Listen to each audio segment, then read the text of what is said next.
Hi, this is Dina for Splitcoaststampers. For today's tutorial, I'm sharing a few different ways to make faux succulent plants using felt and dies.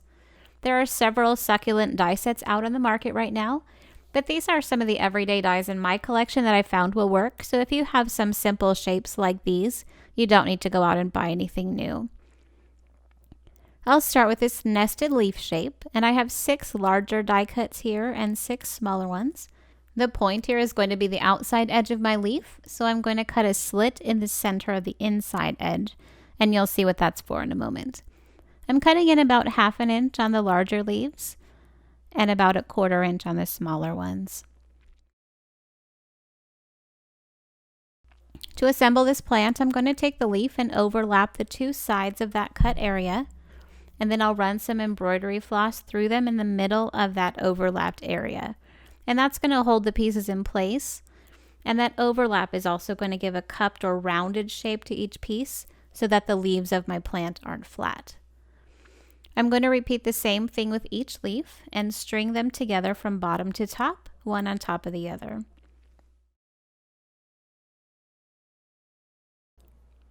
That very last leaf I'm going to fold in half and then in half again.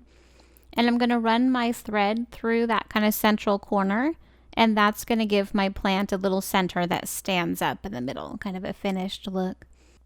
Once I have all my leaves stacked together, I'm going to arrange them so they're more or less symmetrical, and then they'll sort of spiral around on that thread that's connecting them all at the center of the plant. Once you have an arrangement that you're happy with, you're going to take the needle back down from the top to the bottom of the plant, just at the edge of the last leaf that you added, and then we'll pull the thread tight to pull all the layers together.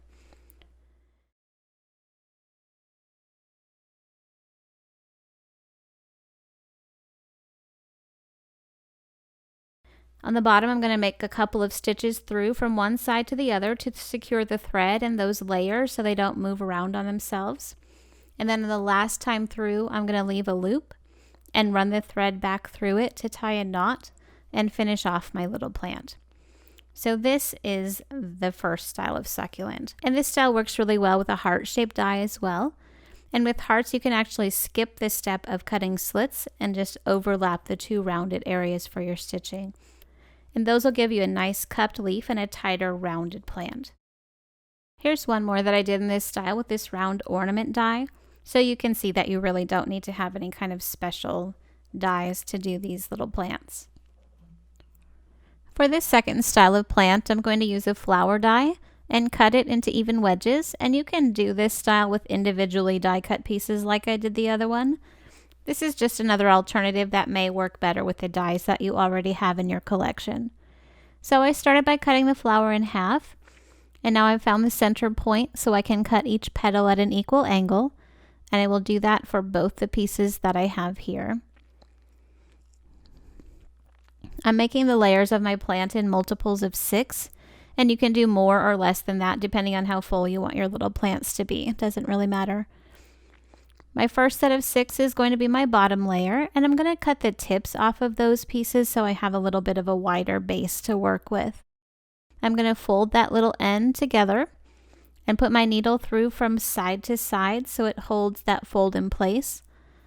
And I'll do the same with the rest of those pieces, just stringing them together side by side. So there's my first layer, and I'm going to take the time to arrange the pieces so they're all headed the same direction and sort of symmetrical. Then I'll pull the thread tight and run it back through the first piece that I added so I have a complete circle.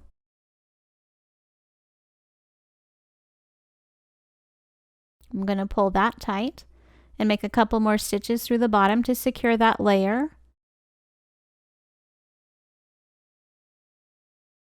And then I can bring the needle up through the middle to the top to move on to the next layer of leaves.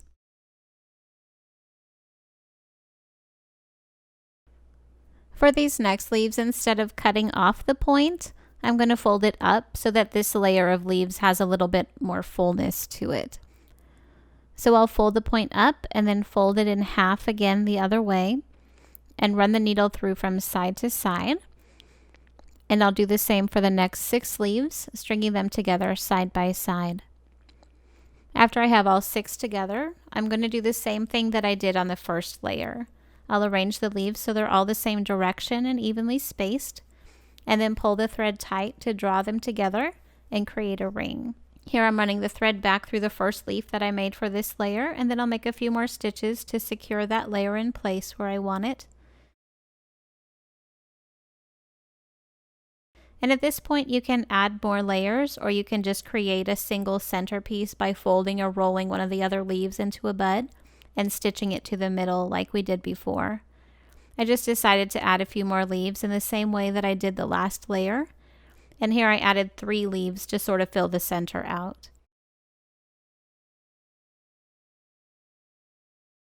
When you're done, again, just pull the thread to the bottom of the plant. Pull it tight to bring the center of the plant together. Make a few stitches to secure the layers together, and then knot off the thread to finish it off and hold everything in place.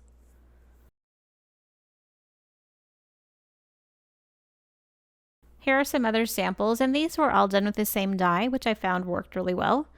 If you don't have a flower die, maybe a scallop circle die would work. For this next style of succulent, I'm going to use this set of dies from Impression Obsession, and these dies are actually pieces of a Christmas tree that's put together in layers, and you can see what that looks like in cardstock form here. They have kind of a crown shape to them, so I thought they would make fun leaves for a little succulent plant. The technique that I'm using here is pretty similar to how we made the last style of succulent, but especially for pieces with a wide base. So I have 3 large pieces here, 4 medium pieces and 4 small, and I'm just going to go across the bottom of each one with a large running stitch and stitch them together side by side. So a running stitch is an up and down stitch that's in equal lengths on the top and the bottom of the felt. And you'll see me going up and down, and then occasionally just taking tucks and pulling the thread through. You could use this technique with circle or oval shapes that are cut in half, or with label shapes or any other shape with a wide side at the bottom edge of your leaf. So I've stitched all the larger ones together, one after the other, side by side. Now I'm going to pull the thread tight to pull them into a layer. For the medium pieces and the small pieces, I'm going to do the same thing with a running stitch along the bottom of each one, sewing them together side by side.